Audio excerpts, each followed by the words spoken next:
तो मैंने कहा कि दिसंबर का महीना शुरू हो चुका है और जितने हिंदू और मुसलमानों के त्योहार थे वो खत्म हो गए हैं और अब मसीही जगत में क्रिसमस की तैयारी हो रही है। क्रिसमस का सीजन शुरू हो चुका है और हर तरफ इसकी तैयारी हो रही है। और आज हम लोग भी प्रभु यीशु मसीह के विषय में कुछ बातों को सीखेंगे जो कि आज हमें जानना जरूरी है, क्योंकि मैं मैंने पिछले कई हफ्तों से आपको 3 बातों के बारे में बताया है। हम कौन हैं, हमारा भाई कौन है, हमें किसके साथ संगति करनी चाहिए और किसके साथ नहीं करनी चाहिए, क्योंकि लिखा है कि बुरी संगति अच्छे चरित्र को भी बिगाड़ देती है। और तीसरी बात मैंने ये बताई थी कि हमारा विरोधी कौन है, अर्थात शैतान, जिसके साथ हमारे प्रतिदिन की लड़ाई होती है। हर एक मसीही जीवन में अपना युद्ध लड़ना है और ये शैतान के साथ है, क्योंकि इन्हीं दो आत्माओं की लड़ाई है जो हमारे जीवन में होती रहती है। एक का स्थान हमारे मस्तिष्क में है, एक का दूसरे का स्थान हमारे हृदय में है। तो हृदय और मस्तिष्क की लड़ाई चलती रहती है। कभी हृदय जो है वो हावी हो जाता है, कभी मस्तिष्क हावी हो जाता है। तो मस्तिष्क के द्वारा जब हम वो उसको बाइबल कहती है शरीर की चाल।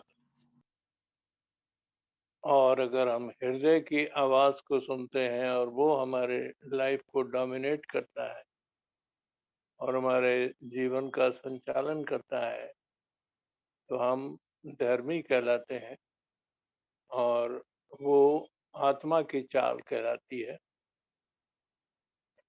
और इसीलिए पौलुस गलतियों के 5 अध्याय के 16 पद में कहते हैं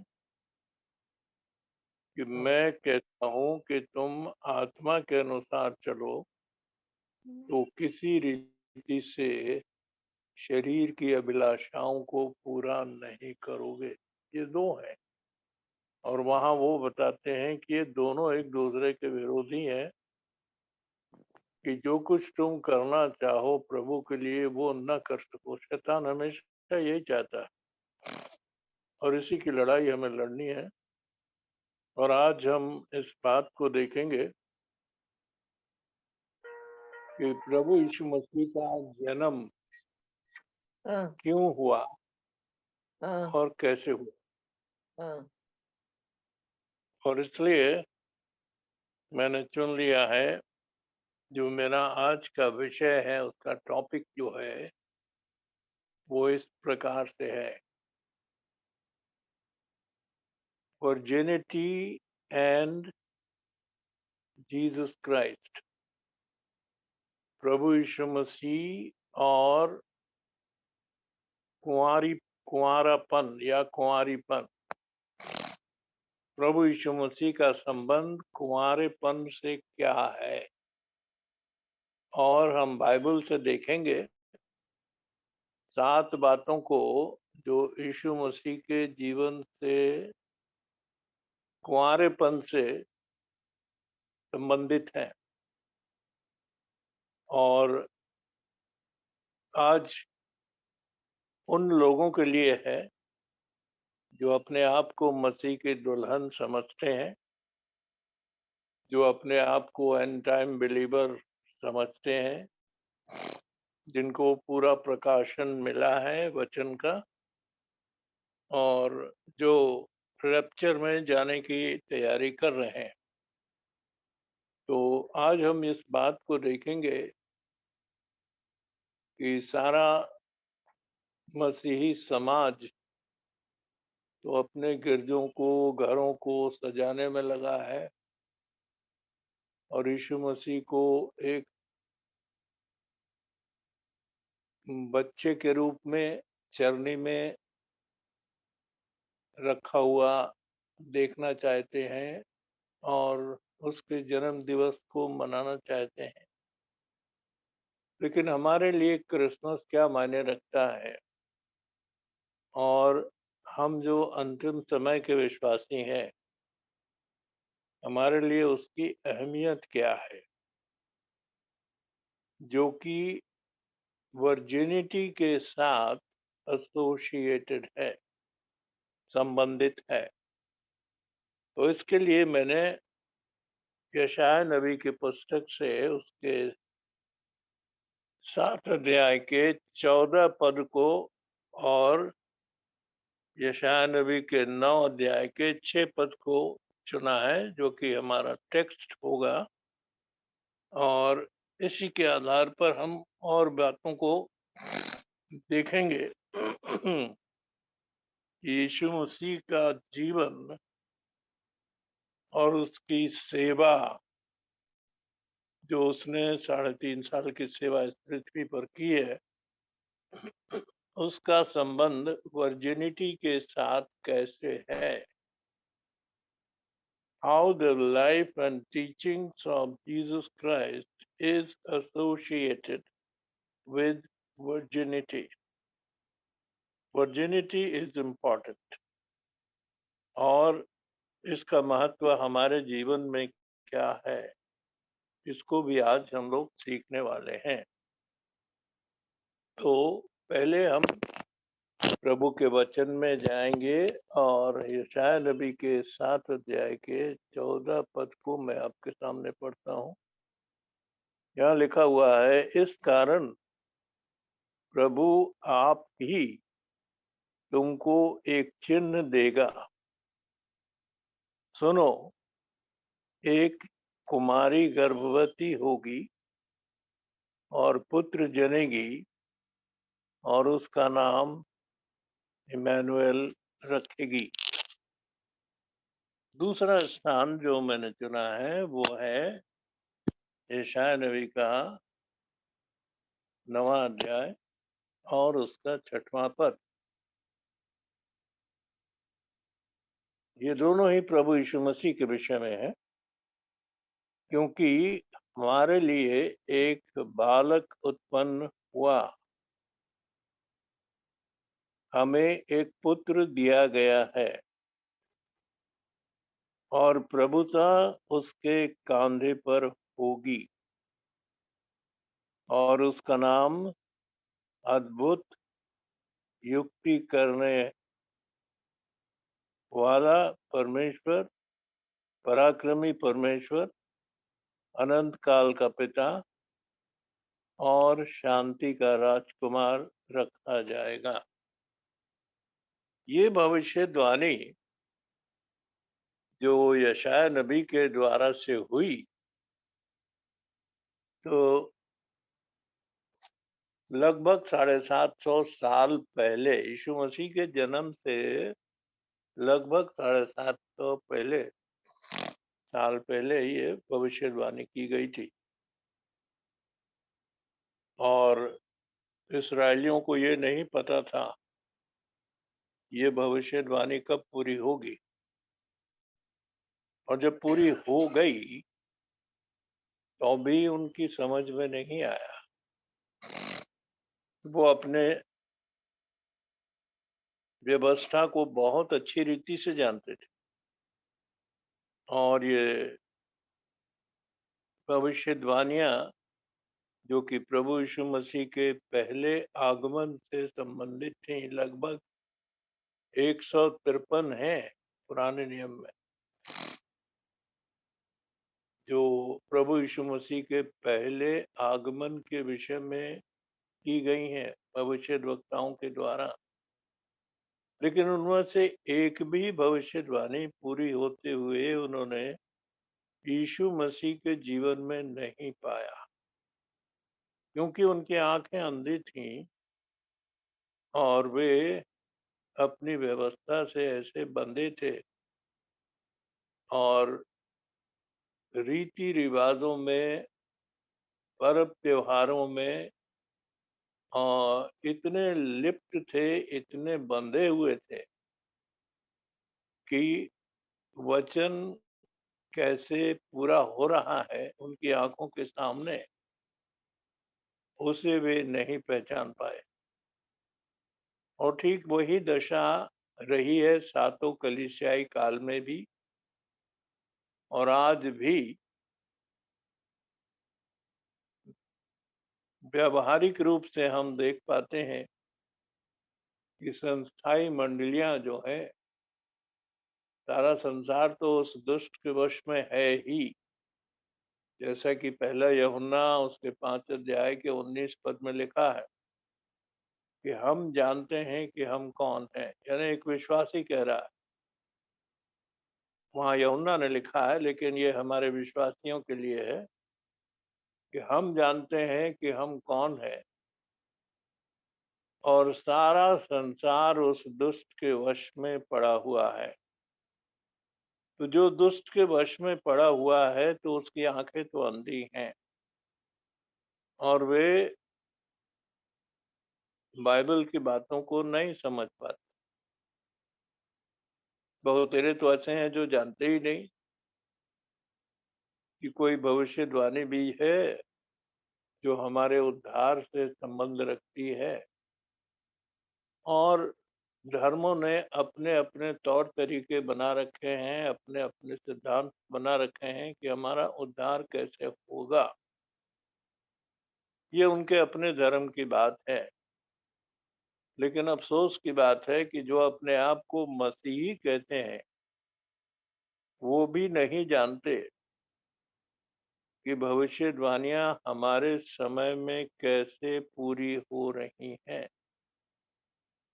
कलीसियाई काल को जो मसीही अ, विश्वास का पीरियड कहते हैं, ये 7 भागों में बटा हुआ है,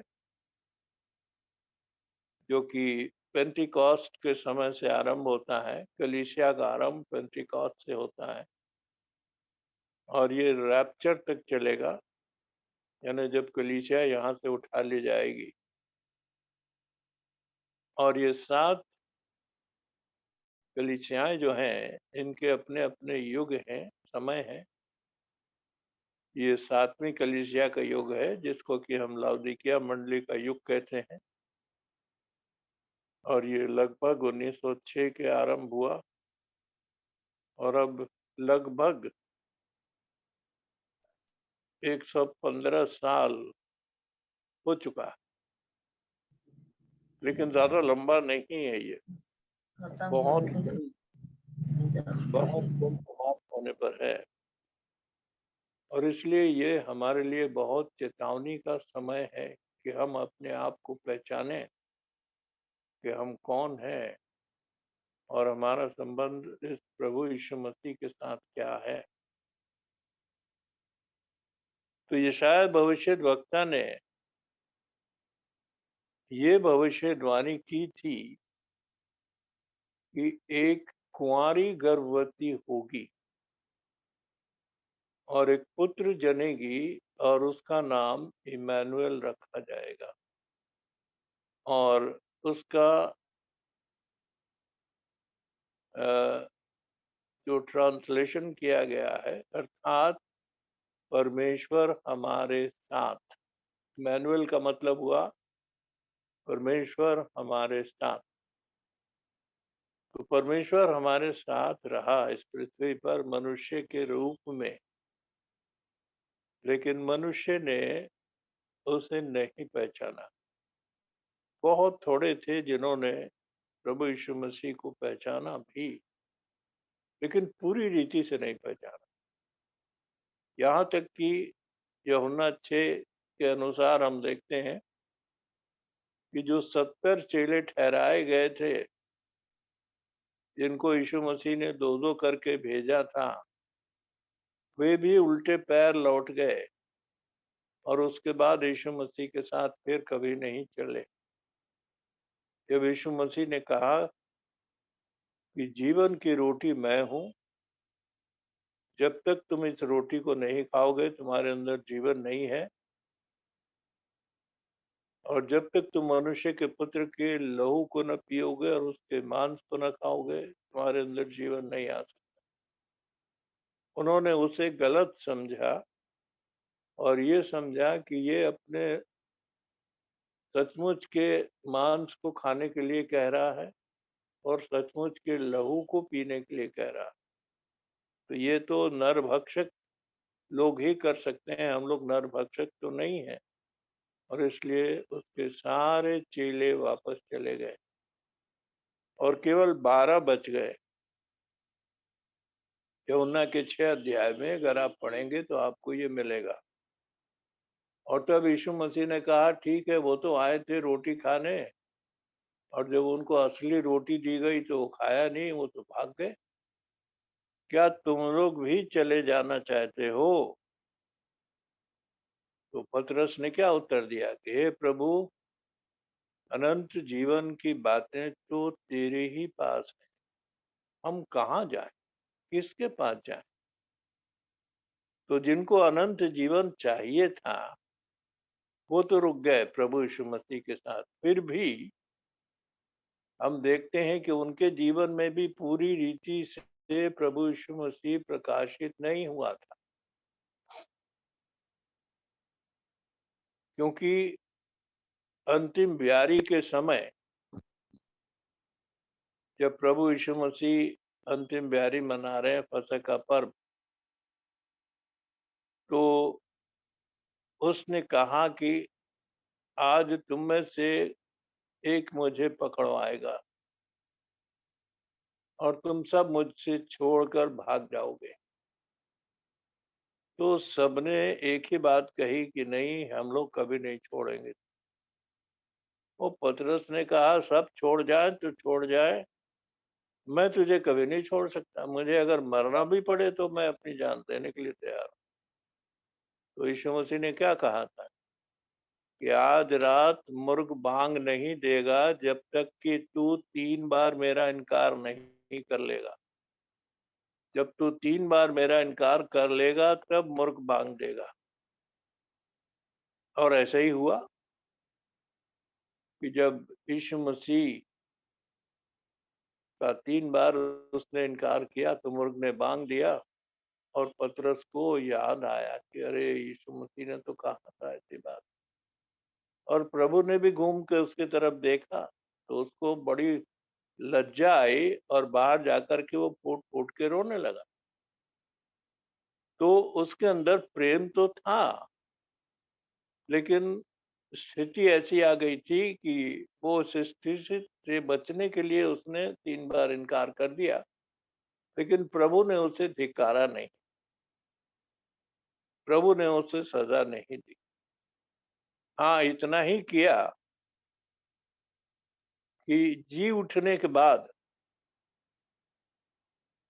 जब चेले ये देखने लगे कि भाई, जिसने हमको सारी बातें सिखाई और इतने आश्चर्य कर्म किए, अद्भुत काम हुए, वो तो चला गया,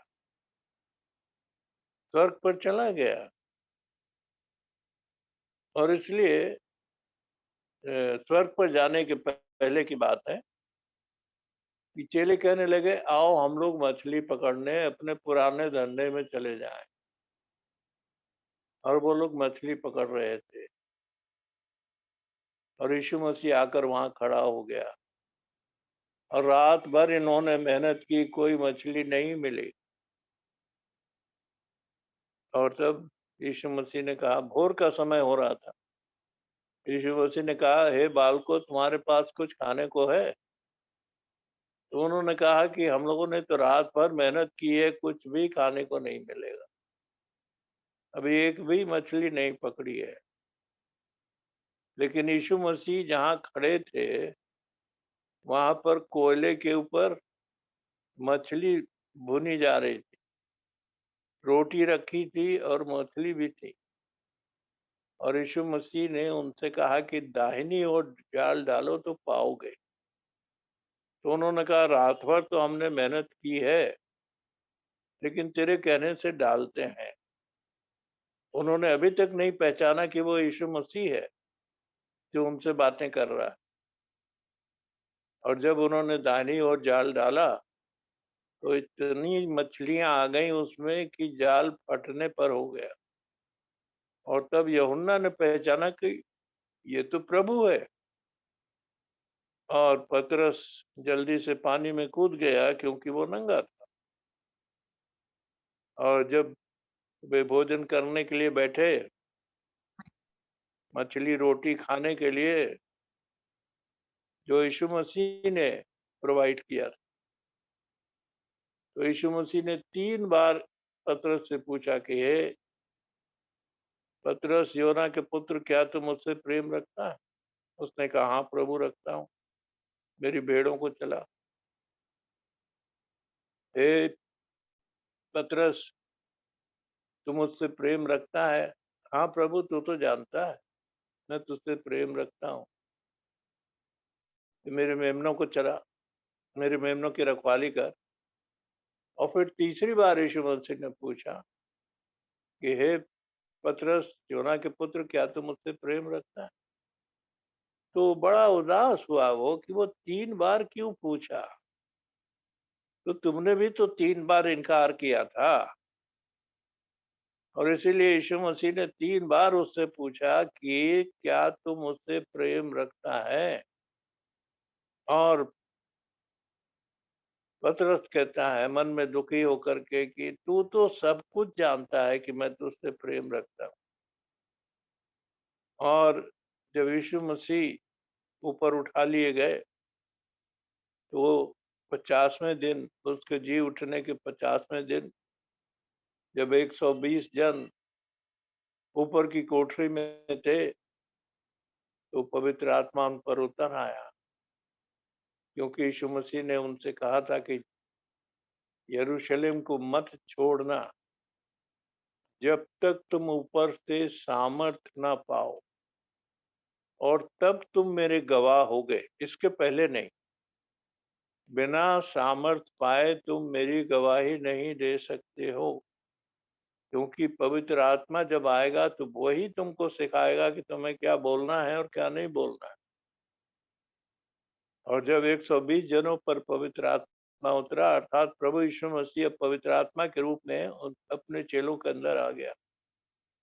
और देखिए कि वही पतरस फिर खड़ा होता है और प्रचार करता है, और 3000 आत्माएं बच जाती हैं जो यीशु मसीह को ग्रहण करते हैं, यहूदी लोग। 3000 लोगों ने पतरस के एक सरमन पर यीशु मसीह को ग्रहण कर लिया। तो पहली बात जो हम देखते हैं कि यीशु मसीह का जन्म एक कुंवारी मरियम से हुआ। एक कुंवारी मरियम से हुआ। ऐसा जन्म किसी ने नहीं पाया है। दुनिया में बहुतेरे धर्म पाए जाते हैं और बहुत से धर्म गुरु हैं, लेकिन ऐसा कोई नहीं है जो जिसका जन्म यीशु मसीह के जन्म के समान हुआ हो। तो उस लिहाज से ये वर्जिन बर्थ कहलाता है। यीशु मसीह का जन्म जो है वो एक वर्जिन बर्थ है। वर्जिन का मतलब है कि कोई इस क्षेत्र में अभी तक नहीं आया है। ये क्षेत्र बिल्कुल खाली है और किसी ने इस प्रकार से जन्म इस पृथ्वी पर नहीं पाया जैसा कि प्रभु यीशु मसीह का जन्म हुआ। तो ये जन्म जो है वर्जिन बर्थ का जन्म कहलाता है। यीशु मसीह का जन्म एक कुंवारा जन्म है। ऐसा जन्म किसी का नहीं हुआ। और ना होगा। ये सबसे बड़ी विशेषता है जो वर्जिनिटी के साथ यीशु मसीह के जीवन से संबंध रखती है। वर्जिन बर्थ पहली चीज। दूसरी चीज जो कि हम अ, प्रभु यीशु मसीह के जीवन के साथ एसोसिएटेड पाते हैं, वो क्या है? उसको हम देखेंगे, और वो है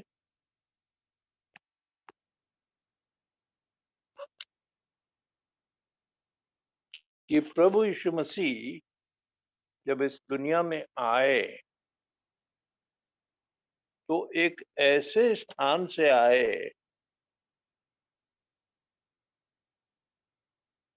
जहां कभी कोई नहीं चढ़ा। यानी कि किसी मनुष्य के द्वारा से वो पोल्यूट नहीं किया गया, गंदा नहीं किया गया या बिगाड़ा नहीं गया।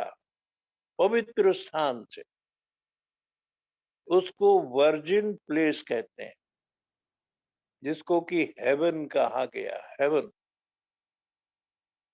तो यूहन्ना के 3 अध्याय के 13 पद में जबकि यीशु मसीह निकोदेमस से बातें कर रहे हैं तो वो कहते हैं कि और कोई स्वर्ग पर नहीं चढ़ा, केवल वही जो स्वर्ग से उतरा, अर्थात मनुष्य का पुत्र जो स्वर्ग में है। कोई स्वर्ग पर नहीं चढ़ा, यानी कोई मनुष्य का पांव अभी तक वहां पहुंचा ही नहीं है स्वर्ग पर। तो वो बिल्कुल वर्जिन प्लेस है। तो वो वर्जिन हेवन से आया। पहली बात हमने देखी, एक वर्जिन स्त्री से वो पैदा हुआ। दूसरी चीज हमने देखी कि वो वर्जिन हेवन से आया, जो कि यूहन्ना के 3 अध्याय के 13 पद में हमको मिलता है। तीसरी चीज,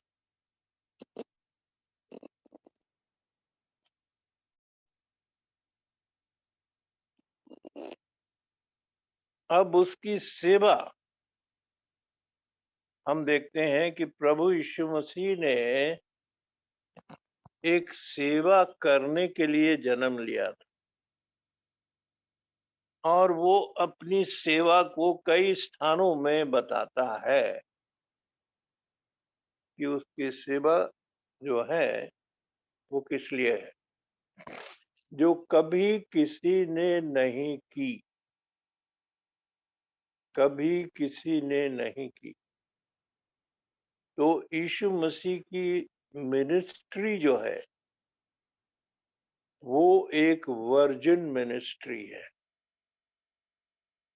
कभी किसी ने ये मिनिस्ट्री नहीं की है।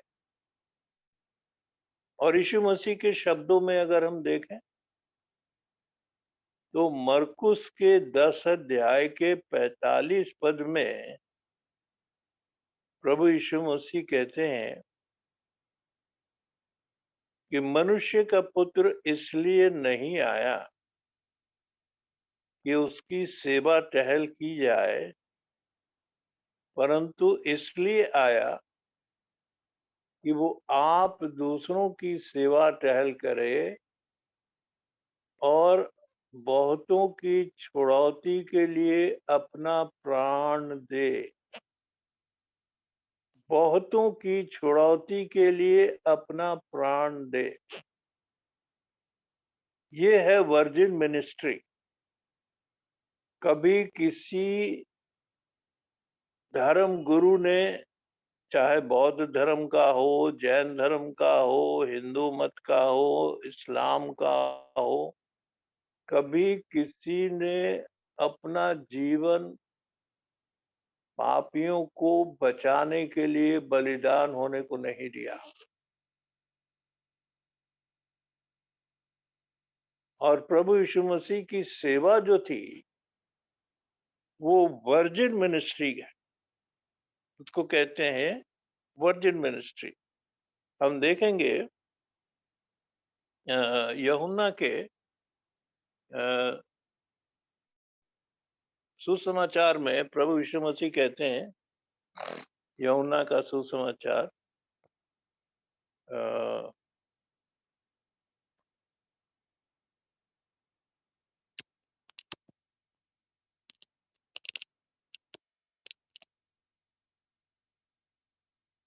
उसका 15वां अध्याय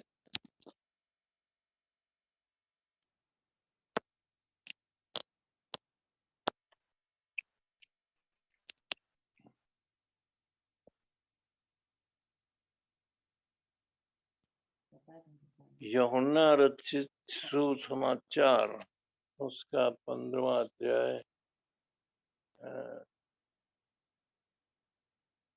वहां प्रभु यीशु मसीह स्वयं कहते हैं अपनी मिनिस्ट्री के बारे में, वो गवाही दे रहे हैं प्रभु यीशु मसीह। और इसलिए हम देखें कि प्रभु यीशु मसीह के शब्दों में ये क्या गवाही है। वो इन फरीसियों और सदूकियों से बातें कर रहे हैं और बातें करते करते वो पाप के ऊपर बातें आ गई। तो जब यीशु मसीह ने उनसे ये बातें कही तो वो अपने आप को धर्मी बताने लगे। लेकिन प्रभु यीशु मसीह कहते हैं 15 के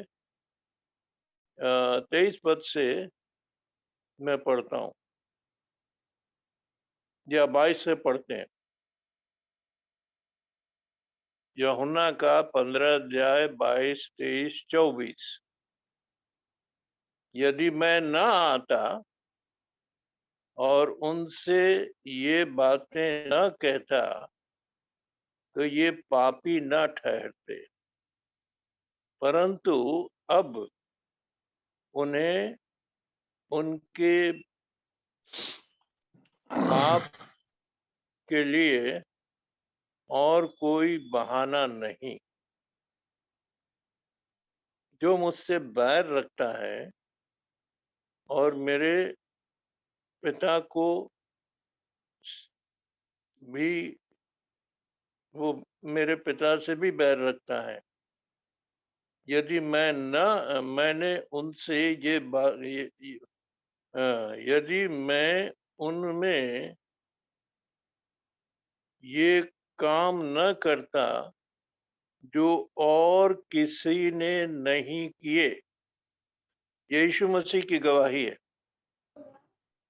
यदि मैं ये काम उनके बीच में जो किए हैं जो और किसी ने नहीं किए, वे पापी नहीं ठहरते, परंतु अब तो उन्होंने मुझे और मेरे पिता दोनों को देखा और दोनों से बैर किया। तो यीशु मसीह की गवाही है कि जो मैंने किया है। 8 बजेगा 10 मिनट है। कृपा करके बात न करें, कोई बात न करे। ये वचन का प्रचार हो रहा है, इस वक्त में बात नहीं करना चाहिए। आप लोग ध्यान से सुनिए। अब हम देखेंगे कि यीशु मसीह ने तो अपने मिनिस्ट्री की गवाही दी कि उसने वो काम किए हैं जो कभी किसी ने नहीं किए, और इसलिए उसकी मिनिस्ट्री जो है वो वर्जिन मिनिस्ट्री,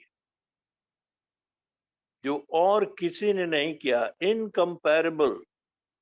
यानी कि उसकी मिलान किसी भी व्यक्ति के साथ, किसी भी धार्मिक अगुए के साथ नहीं की जा सकती, और उसके कामों ने उन्हें पापी ठहरा दिया। और 7वें अध्याय में लिखा हुआ है 7वां अध्याय जो है ये यूहन्ना का 7वां अध्याय और उसके 46 पद में है। चलिए हम 45 से पढ़ते हैं।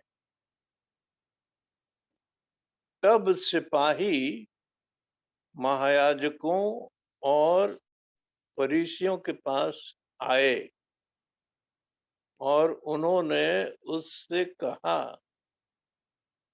तुम उसे क्यों नहीं लाए?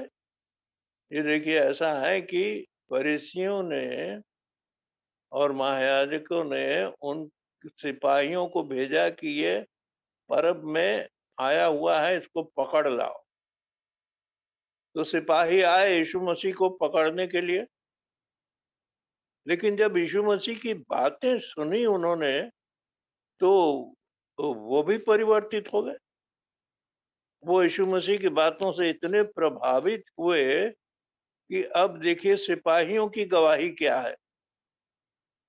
सिपाहियों ने उत्तर दिया कि किसी मनुष्य ने कभी ऐसी बातें न की। ये सिपाहियों की गवाही है कि किसी मनुष्य ने कभी ऐसी बातें न की।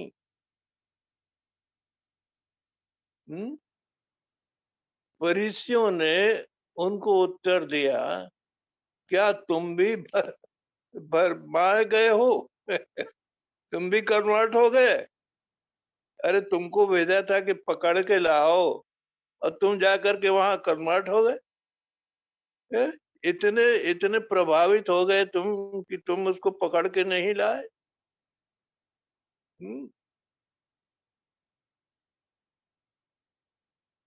क्या सरदारों या फरीसियों में से किसी ने भी उस पर विश्वास किया है? घबरा गए। अरे मेरे सिपाही जिनको कि पकड़ने के लिए भेजा गया था, वो उसको पकड़ के नहीं लाए और वे लोग कन्वर्ट हो गए वहां जाकर के। तो ये कैसी मिनिस्ट्री थी? ये मिनिस्ट्री जो थी, ये वर्जिन मिनिस्ट्री थी। कभी किसी ने ऐसी बातें नहीं की। और यीशु मसीह ने स्वयं कहा कि कभी किसी ने ये काम नहीं किए जो उनके बीच में किए गए। इसलिए उनके पास अब अपने पापों को छिपाने के लिए कोई बहाना नहीं। तो प्रभु यीशु मसीह के शब्दों में और सिपाहियों के शब्दों में यीशु मसीह की मिनिस्ट्री जो थी वो एक वर्जिन मिनिस्ट्री थी।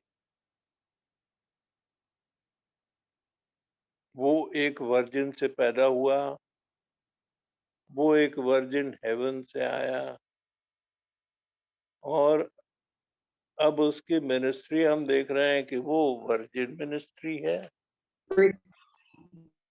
अब हम देखेंगे कि और भी बातें हैं जो कि प्रभु यीशु मसीह के साथ वर्जिनिटी के साथ मिली हुई हैं, और वो ये है कि जब प्रभु यीशु मसीह की मिनिस्ट्री खत्म हो गई और उसे अब यरूशलेम में प्रवेश करना है, तो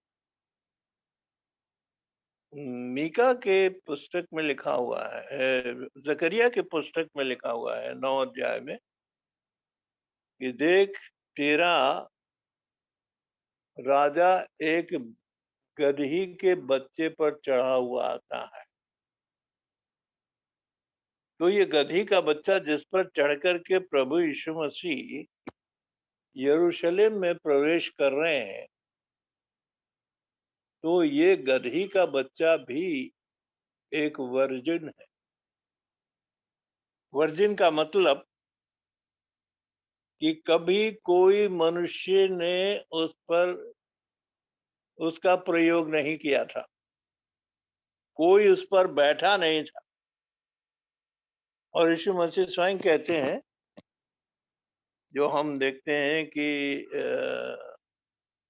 लूका रचित सुसमाचार में हमको मिलता है। लूका रचित सुसमाचार उसका 19वां अध्याय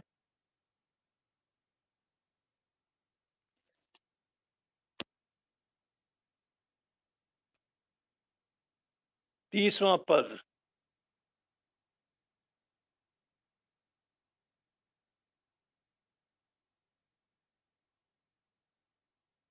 कि सामने के गांव में जाओ, उसमें पहुंचते ही एक गदही का बच्चा जिस पर कभी कोई नहीं चढ़ा सवार हुआ, जिस पर कभी कोई सवार नहीं हुआ, बंधा हुआ तुम्हें मिलेगा, उसे खोल कर लाओ। तो जो गदही का बच्चा प्रभु यीशु मसीह ने यरूशलेम में प्रवेश होने के लिए प्रयोग किया, तो वो भी एक वर्जिन गदही का बच्चा था। कभी इस्तेमाल नहीं किया गया था किसी मनुष्य के द्वारा से। वो स्पेशली था प्रभु यीशु मसीह के लिए कि वो उस गदही के ऊपर सवार होकर के उस भविष्यवाणी को पूरी करे जो कि पुराने नियम में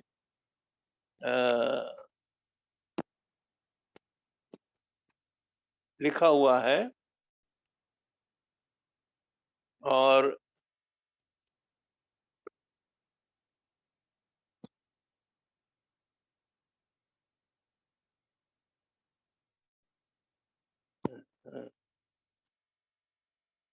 मेरे विचार से जकरिया नबी की पुस्तक में है,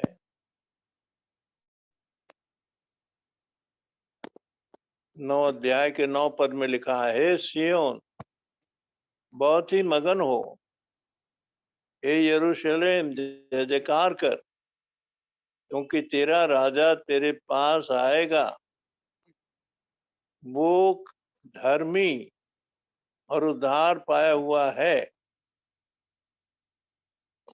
वो दीन है और गधे पर वरन गदही के बच्चे पर चढ़ा हुआ आएगा। ये भविष्यवाणी उसके लिए भी थी कि गदही के बच्चे पर सवार होकर यरूशलेम में आएगा, क्योंकि यीशु मसीह ने कहा था कि मैं व्यवस्था को लोप करने के लिए नहीं आया, परंतु व्यवस्था को पूरी करने के लिए आया। और इसलिए प्रभु यीशु मसीह की मिनिस्ट्री जो है वो वचन को, व्यवस्था को, भविष्यवाणियां को पूरा करने के लिए थी, जो कभी किसी ने नहीं किया। और इसलिए यीशु मसीह का यरूशलेम में प्रवेश होना एक वर्जिन एंट्रेंस था, जो कि यीशु मसीह के द्वारा से पूरा किया गया। अब हम उसकी मृत्यु को देखते हैं। उसकी मृत्यु भी जो थी वो भी एक वर्जिन डेथ थी। और ऐसा कभी किसी ने नहीं किया कि कोई अपना प्राण दूसरों के लिए दे सके। क्यों देगा? इसलिए कि ये परमेश्वर का प्रेम है। परमेश्वर का प्रेम है। बहुत से स्थानों में परमेश्वर के प्रेम के बारे में लिखा हुआ है, लेकिन मैं आपको यूहन्ना के 15 अध्याय में ले चलता हूँ, और वहाँ यीशु मसीह कहते हैं, यूहन्ना का 15 अध्याय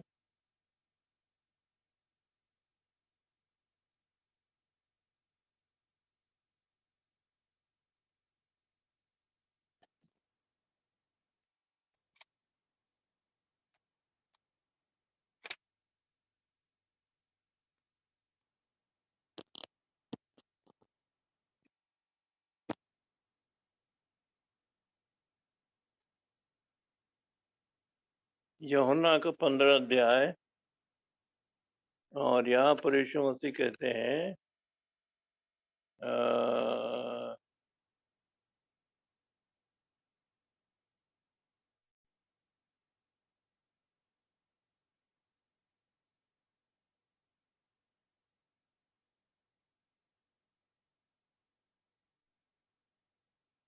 हम्म, 13वें पद में,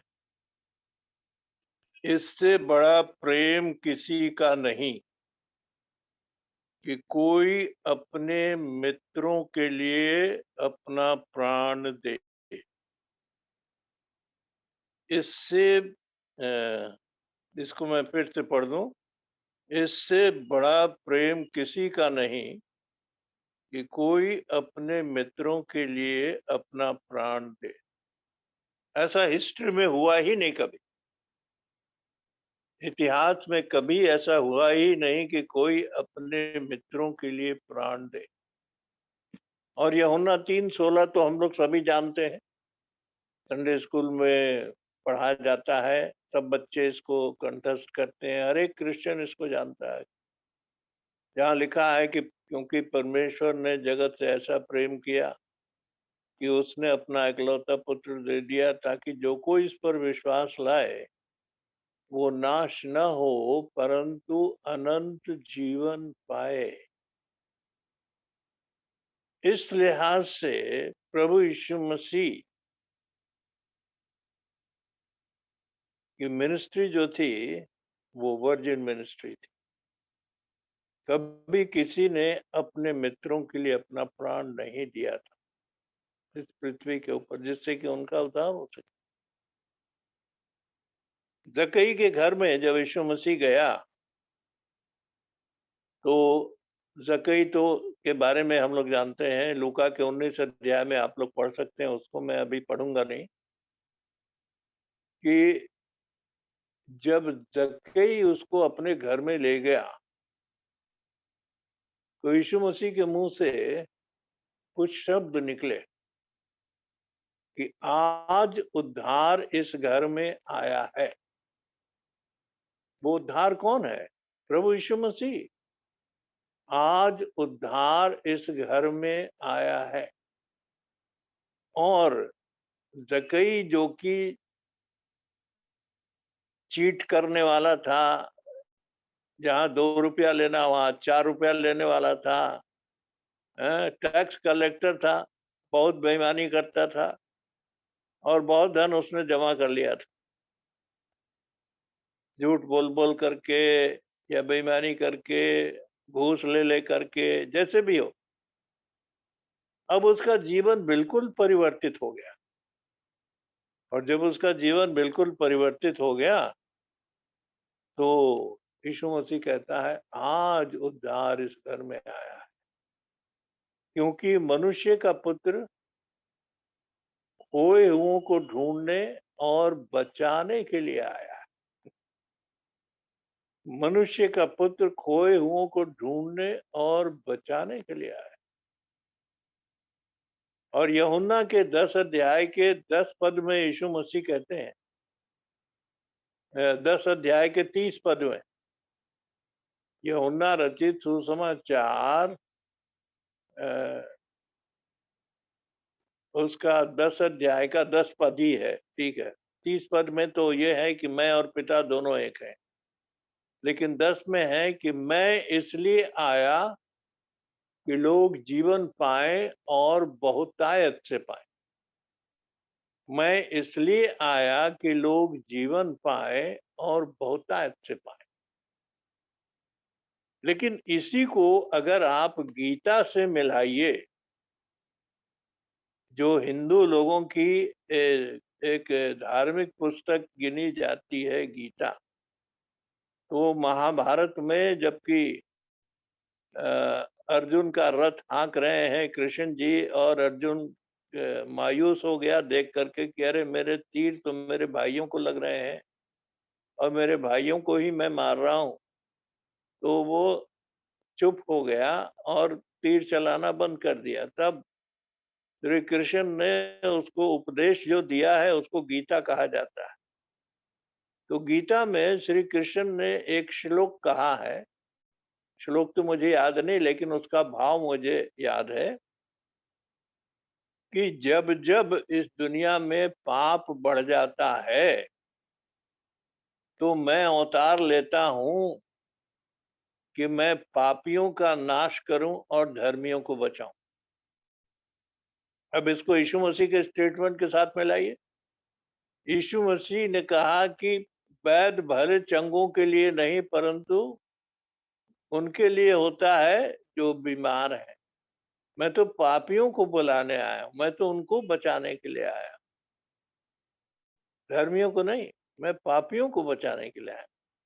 तो उनके विचार से अगर देखा जाए तो अगर हम यीशु मसीह के बाहर हैं तो उनके विचार से तो हम नाश हो जाएंगे, क्योंकि हमारे लिए तो कोई उद्धार होगा ही नहीं, कोई किसी ने हमारे लिए उद्धार का मार्ग प्रशस्त किया ही नहीं। यीशु मसीह को छोड़ और किसी ने, न श्री कृष्ण ने किया, न राम ने किया, न बुद्धा ने किया, न महावीर ने किया, किसी ने नहीं किया।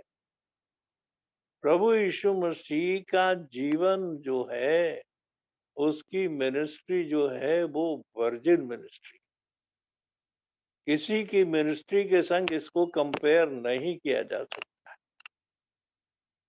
और अब जब मृत्यु हो गई यीशु मसीह की, अब उसको कब्र में रखना है।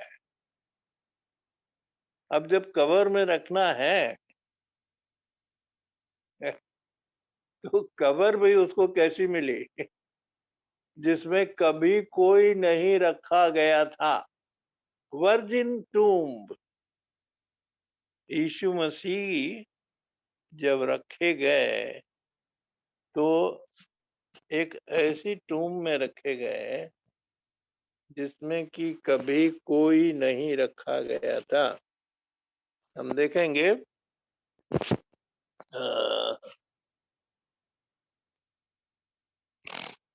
ये मिलता है हमको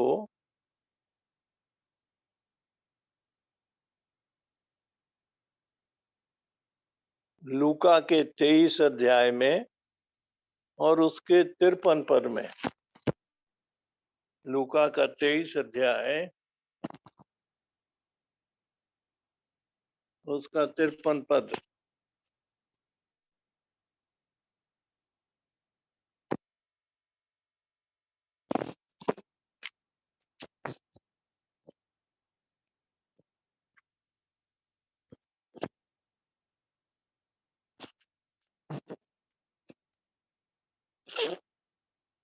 लूका का 23 अध्याय 53 पद।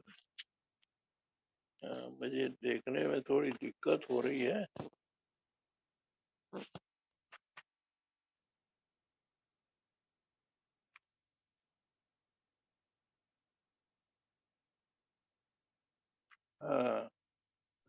स्क्रीन में देखिएगा। कोई पढ़ दे इसको, कोई पढ़ सकता है तो पढ़ दे। भाई सूरज आप पढ़ दीजिए। लूका 23। और उसे उतार कर चादर में लपेटा और एक कब्र में रखा जो चट्टान में खोदी हुई थी, और उसमें कोई कभी ना रखा गया था। आमीन। तो एक कब्र भी जो यीशु मसीह को मिली तो एक वर्जिन टूम्ब मिली इसमें कभी कोई नहीं रखा गया। तो ये सारी बातें जो हम देख रहे हैं ये वर्जिनिटी के साथ एसोसिएटेड है, जीसस क्राइस्ट के साथ। इसको हम थोड़ा सा दोहरा दें फिर से, जिससे कि आपको याद हो जाएगा। प्रभु यीशु मसीह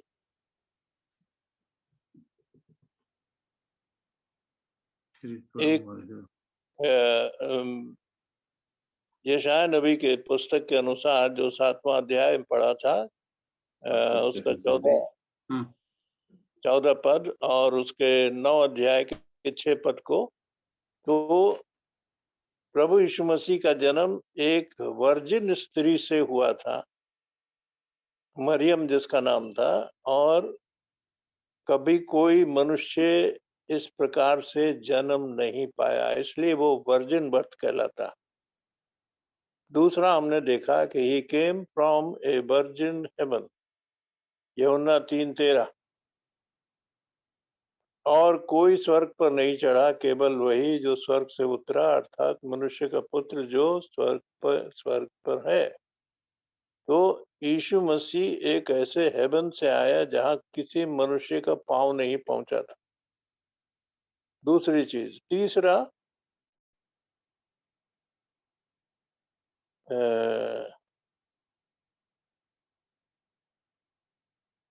उसकी सेवा जो थी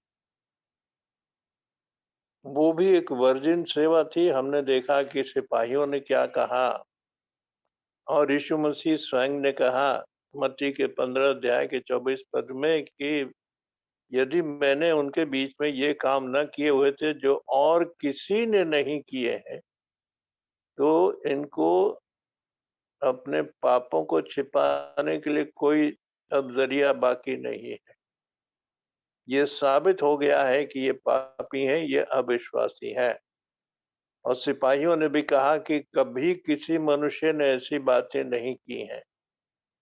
तो सिपाहियों की गवाही और यीशु मसीह की गवाही, तीनों दोनों को मिला करके देखें तो उसकी मिनिस्ट्री जो थी वो एक वर्जिन मिनिस्ट्री थी। चौथी बात हमने देखा कि यीशु मसीह एक ऐसे गधी के बच्चे पर सवार हुए जिस पर कभी कोई नहीं चढ़ा था, वो वर्जिन कोल्ट था, कोल्ट। पांचवी बात हमने देखा कि उसकी मृत्यु जो थी वो भी एक वर्जिन डेथ थी। कभी किसी मनुष्य ने अपना जीवन दूसरों के लिए बलिदान नहीं किया था, लेकिन यीशु मसीह ने अपना जीवन दूसरों के लिए बलिदान किया।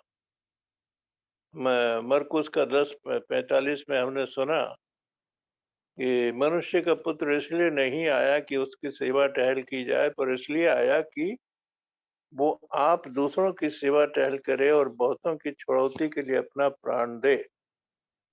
फिर छठवीं बात हम लोगों ने देखी कि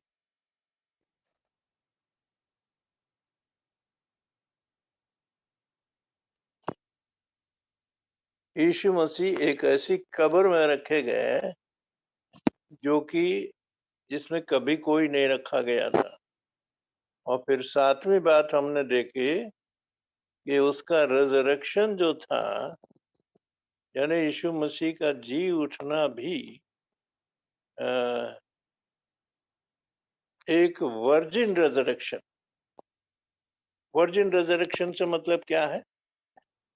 वर्जिन रिजरेक्शन से मतलब ये है कि ये बहुत से भाइयों में पहलौठा गिना गया। इसके लिए हम अगर रेफरेंस में देखें तो भाई सूरज ये पढ़ दें थोड़ा सा, जो कि मत्ती के 27 अध्याय के 50 पद को।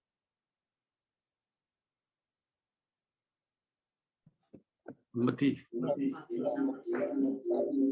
50 पद, मत्ती 50 का 27, सॉरी 27 का 50।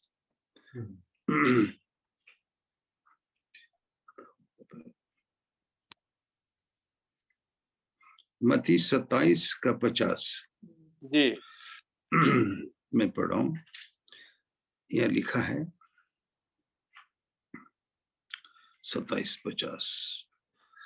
तब यीशु ने फिर बड़े शब्द से चिल्लाकर प्राण छोड़ दिया।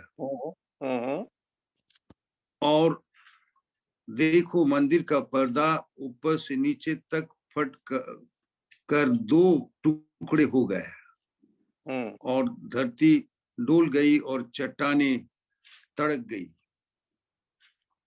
और कब्रें खुल गई और कब्रें सोए हुए खुल गई।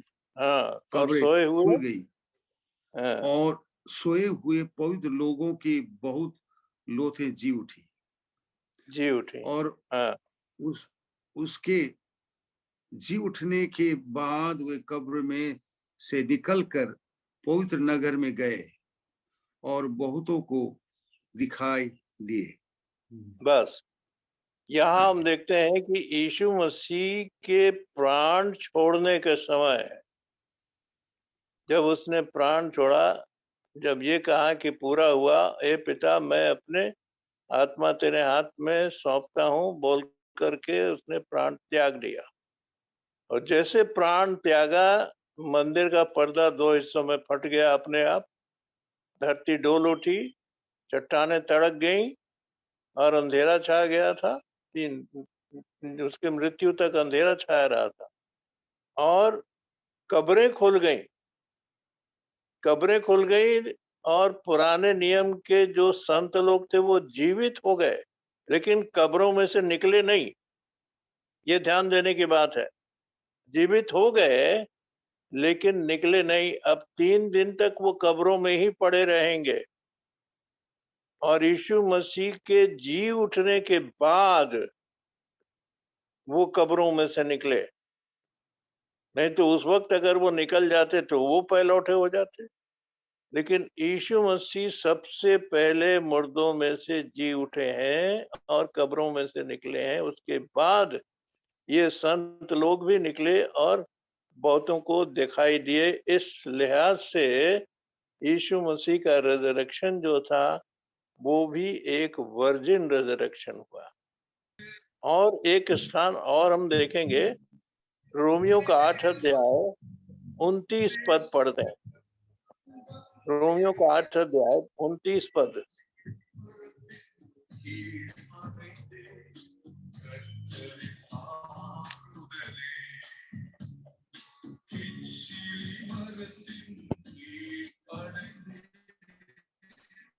आठ का 29। रोमियो का। क्योंकि जिन्हें उसने पहले से जान लिया है उन्हें पहले से ठहराया भी है कि उसके पुत्र के स्वरूप में हो, ताकि वो बहुत भाइयों में पहलौठा ठहरे। यही बात यहाँ पर लिखी है कि बहुत भाइयों में वो पहलौठा ठहरे। हम लोगों ने बार बार सीखा है कि ये 5 विशेषताएं जो यहाँ रोमियो के 8 अध्याय के 29 और 30 पद में लिखी हैं, ये हर विश्वासी के अंदर होना है। यही पहचान है कि आप परमेश्वर के चुने हुए हैं। यही पहचान है कि आप रैप्चर में जाएंगे। दुनिया के बनने से पहले इफिसियों की पत्री उसका 1 अध्याय के 3-4 पद के अनुसार परमेश्वर ने हमें मसीह यीशु में पहचान लिया, यानी पहले से जान लिया। ये पहली विशेषता। हमको पहले से ठहराया, जिनको जाना उनको पहले से ठहराया कि वे उसके पुत्र यानी यीशु मसीह के स्वरूप में हो, उसके समान बन जाएं। यही तो हम कर रहे हैं अभी। हम परफेक्शन को अटेन करना चाह रहे हैं, पूर्णता को प्राप्त करना चाह रहे हैं, पवित्रता को प्राप्त करना चाह रहे हैं। क्यों? कि हम उसके पुत्र के स्वरूप में हो जाए, जिससे कि वो बहुत से भाइयों में पहलौठा ठहरे। वो पहलौठा तो ही है, जी उठने में वो पहलौठा था और उसके कब्र से निकलने के बाद ये पुराने नियम के संत लोग अपने कब्रों में से निकले और बहुतों को दिखाई दिए। तो जिनको पहले से जान लिया उनको पहले से ठहराया भी कि वे उसके पुत्र के स्वरूप में हों, कि वो सब भाइयों में पहलौठा ठहरे। और जिनको पहले से ठहराया उनको बुलाया भी, ये तीसरी बात है। और जिनको बुलाया उनको धर्मी भी ठहराया, चौथी बात है। और जिनको धर्मी ठहराया उनको अपनी महिमा भी दी। जिसके लिए हम इंतजार कर रहे हैं, और यही है रैप्चर का हमारा गोल, कि हम इन पांचों बातों को पूरा करके प्रभु यीशु मसीह के साथ हवा में मुलाकात करेंगे। ये है हमारे लिए मैसेज। ये क्रिसमस का सीजन है, सारी दुनिया में क्रिसमस की तैयारी हो रही है, लेकिन हमें क्या बनना है? वर्जिन बनना है। क्योंकि प्रभु यीशु मसीह के 7 स्टेजेस देखे हमने, जहां वो वर्जिनिटी के साथ एसोसिएटेड है। अब 8वीं बात ये है हमारे और आपके ऊपर, कि अब उसे एक वर्जिन ब्राइड चाहिए। वर्जिन ब्राइड, और ये है उसका अंतिम, जहां इस ब्राइड का, क्योंकि वो पवित्र है, हमको भी पवित्र बनना है। व्यवस्था के 19 अध्याय के 2 पद में लिखा है, पवित्र बनो क्योंकि मैं तुम्हारा यहोवा परमेश्वर पवित्र हूँ। पवित्र बनो। 20 के 26 में भी यही लिखा है, व्यवस्था का 20 अध्याय 26 पद, कि मैंने तुमको दुनिया के और देशों के लोगों से अलग किया है कि तुम निरंतर मेरे बने रहो, इसलिए तुम पवित्र बनो क्योंकि मैं पवित्र हूं। तो पवित्रता हमारा गोल है, और जब तक हम पवित्र नहीं बनेंगे, हम वर्जिन नहीं बन सकते। हम तो डिनोमिनेशन में थे। डिनोमिनेशन जो कि कब्रों के समान है, उससे हमको निकाला गया है। परमेश्वर ने हमको निकाला है, और ये अंतिम समय का संदेश दिया है कि जिसके द्वारा से हम वचन के जल के स्नान से शुद्ध होते हुए, 2 कुरिन्थियों के 3 अध्याय के 18 पद के अनुसार हम प्रतिदिन बदलते जाएं, उसके समानता को प्राप्त करें। प्रभु यीशु मसीह की समानता को प्राप्त करें। उसके स्वरूप में तो हम हैं, लेकिन हमें उसकी समानता को प्रतिदिन प्राप्त करते जाना है, सिद्धता की ओर बढ़ते जाना है, जिससे कि हमें एक ब्राइड के रूप में, वर्जिन ब्राइड के रूप में, अब उसे वर्जिन ब्राइड चाहिए। उसको वर्जिन टूम मिली, उसको वर्जिन गधी का बच्चा मिला, उसकी मिनिस्ट्री वर्जिन थी, वो वर्जिन हेवन से आया, वर्जिन वहां से पैदा हुआ, सारी चीज तो उसकी वर्जिनिटी ही है। यानी कि किसी के संग कंपेयर नहीं की जा सकती उसकी मिनिस्ट्री। और इसलिए जो ब्राइड है उसको भी वर्जिन बनना है, और तभी जाकर के हमारी जर्नी पूरी होगी। आज हम उस सफर में हैं कि प्रभु यीशु मसीह आने वाला है, सभी लोग रट रहे हैं, लेकिन किस अवस्था में हमसे मुलाकात होगी? जब हम भी वर्जिन होंगे, तब हमको भी वर्जिन बनना है। अपने आप को जांचो और परखो कि देखो विश्वास में हो या नहीं। क्या तुम अपने विषय में ये नहीं जानते कि मसीह तुम में बसा हुआ है? और अगर ऐसा नहीं है तो तुम निकम्मे ठहरे हो। अपने आप को जांचो और परखो। ये समय है अपने आप को जांचने और परखने का कि हम कहाँ हैं। हमारा रिलेशनशिप प्रभु यीशु मसीह के साथ क्या है? क्या हम भी अपने घरों को सजाएं और चर्चेस को सजाएं और झंडियां लगाएं और क्रिसमस मनाएं? जी नहीं। आज की डिमांड अलग है। अब वो बेबी के समान नहीं आने वाला है, अब वो दुल्हे के समान आने वाला, राजा के समान आने वाला। और एक अच्छी दुल्हन को, एक पवित्र दुल्हन को जो कि वर्जिन है, उसको ले जाने वाला है। छोड़ी हुई से वो ब्याह नहीं करेगा। We have to be virgin.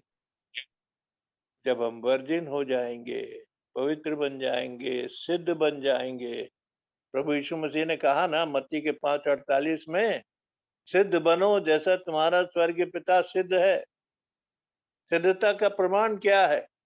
सिद्धता का प्रमाण यही है कि हम उसके स्वरूप में बन जाए, उसकी समानता में बन जाए, जो कि दूसरा कुरिन्थियों के 3:18 के अनुसार हम रोज रोज अंश अंश करके बदलते जाते हैं। किसकी समानता में?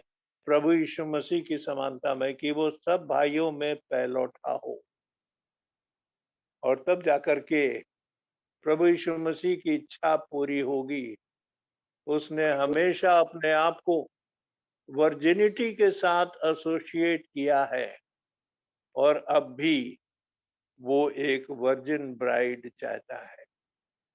अपने आप को जांचिए और परखिए और देखिए कि क्या आप वर्जिन हैं। क्यों वर्जिन कहा गया है? एक आयत और दूंगा और उसके बाद बंद करूंगा। रेवलेशन चैप्टर 15,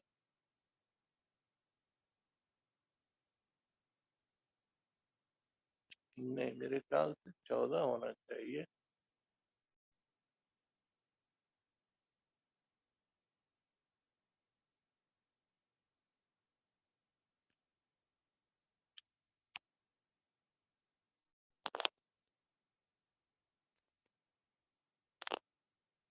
एक मिनट में मिल जाएगा अभी।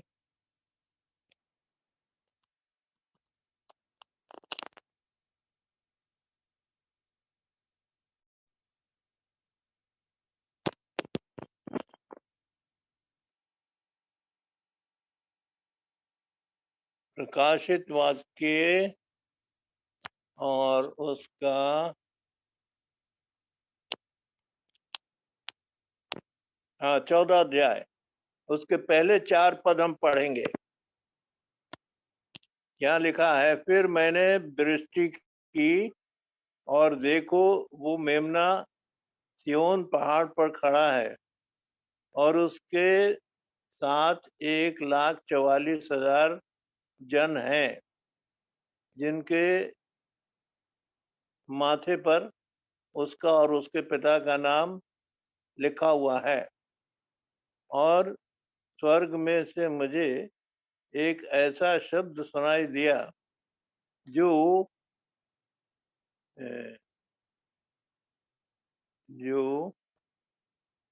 उसकी बहुत धाराओं और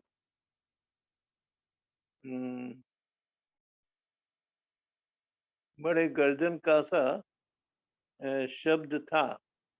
और जो शब्द मैंने सुना वो ऐसा था मानो वीणा बजाने वाले वीणा बजाते हों, और वे सिंहासन के सामने और चारों प्राणियों और प्राचीनों के सामने मानो एक नया गीत गा रहे थे, और उन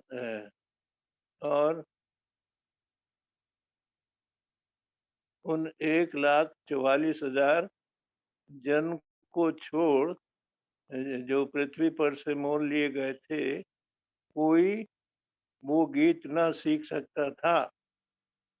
ये वे हैं, ये चौथे पद में है, ध्यान दीजिएगा, ये ध्यान देने की बात है। ये वे हैं जो स्त्रियों के साथ अशुद्ध नहीं हुए पर कुंवारे हैं। ये स्त्रियों के साथ अशुद्ध नहीं हुए पर कुंवारे हैं। ये वे ही हैं कि जहां जहां मेमना जाता है वे उसके पीछे पीछे हो लेते हैं। ये तो परमेश्वर के निमित्त पहले फल होने के लिए मृतकों में मनुष्यों में से मोल लिए गए हैं। अब हमने ये देखा कि इनके लिए जो शब्द प्रयोग किया गया है वो क्या है? कुंवारे। इंग्लिश में लिखा है वर्जिन। ये 1,44,000 जो हैं ये इस्राएली लोग हैं, और हमने 7वें अध्याय में पढ़ा है प्रकाशित वाक्य के कि 12,000 12 गोत्रों में से 1,44,000 होते हैं जिनके माथे पर उसका और उसके पिता का नाम लिखा हुआ है, यीशु मसीह का नाम लिखा हुआ। ये कुंवारे हैं और ये स्त्रियों के साथ अशुद्ध नहीं हुए। इसका गलत लोग अर्थ लगाते हैं शारीरिक रूप से नहीं, शारीरिक रूप से नहीं इसको लेना। कुंवारे का मतलब उसमें 1,44,000 में क्या सिर्फ पुरुष ही पुरुष हैं, स्त्रियां नहीं है, स्त्रियां भी हैं। तो स्त्रियों को तो कुंवारे नहीं कहा जाएगा, उनको तो स्पिंस्टर कहते हैं या वर्जिन कहते हैं। तो वर्जिन शब्द इंग्लिश में ठीक है उनके लिए, लेकिन कुंवारा शब्द जो है वो तो मेल के लिए प्रयोग होता है। ये कुंवारे हैं, लेकिन इंग्लिश में लिखा है वर्जिन है। वर्जिन का मतलब हुआ कि ये स्त्रियों के संग अशुद्ध नहीं हुए। स्त्रियों से मतलब यहाँ फिजिकल लेडीज नहीं, यानी कि स्त्रियां जो कि सचमुच में स्त्रियां हैं उनसे मतलब नहीं है। यहाँ स्त्रियों से मतलब है डिनोमिनेशन से। ये 1,44,000 किसी डिनोमिनेशन के मेंबर कभी नहीं रहे, ना वो मेथोडिस्ट थे, ना वो CNI थे, ना वो पेंटिकॉस्टल थे, ना कोई रोमन कैथलिक थे, ना कोई डिनोमिनेशन के थे। वो डायरेक्टली इसराइलियों में से आए हैं और वो यीशु मसीह के साथ में है, क्योंकि ये स्त्रियों से यानी डिनोमिनेशन से कभी मिले ही नहीं, उनके संग अशुद्ध हुए ही नहीं। ये हैं स्त्रियां, डिनोमिनेशन से कभी ये मिले नहीं, इसलिए वो पवित्र हैं, निर्मल हैं, शुद्ध हैं। तो इसीलिए जब इस्राएलियों में से एक वर्जिन ब्राइड उसको मिलती है, तो क्या अन्य जातियों में से उसको ब्राइड वर्जिन नहीं चाहिए? बिल्कुल चाहिए। और इसलिए आज हमें अपने आप को वर्जिन बनाना है, पवित्र बनाना है। कैसे बनाना है? इफिसियों के 4 अध्याय के 11-12 पद को पढ़िए तो आपको समझ में आ जाएगा आप वर्जिन कैसे बनेंगे। 11 पद में, इफिसियों का 4:11 में 5 प्रकार की सेवकाई दी है परमेश्वर ने, और 12 पद में क्या है? जिससे कि परमेश्वर के पवित्र लोग सिद्ध हो जाएं। सिद्धता को प्राप्त करने के लिए, पवित्र बनने के लिए, परमेश्वर के योग्य एक ब्राइड बनने के लिए आपको ये 5 प्रकार की सेवकाई को ग्रहण करना होगा। इसके द्वारा सेवा लेनी होगी, और जिससे कि हम एक ब्राइड के रूप में प्रभु यीशु मसीह के साथ जब भी वो आए स्वर्ग पर जा सके। प्रभु आप सबों को बड़ी आशीष दे। आइए हम प्रार्थना में अपने सिरों को झुकाएं। स्वर्ग पिता, हम तेरा धन्यवाद करते हैं इस वर्जिनिटी के विषय के लिए कि किस प्रकार से तेरी सारा जीवन वर्जिनिटी के साथ एसोसिएटेड रहा, और आज तू एक वर्जिन ब्राइड चाहता है। प्रभु हमें भी वर्जिन बनने का हक दे और हमारी सहायता करके हम वर्जिन बने, जिससे कि तू वर्जिन ब्राइड को स्वर्ग में ले जा सके और वो सदा तेरे संग पवित्र बनी रहे, तेरी संगति में रहे। प्रभु यीशु के नाम से मांगते हैं, आमीन।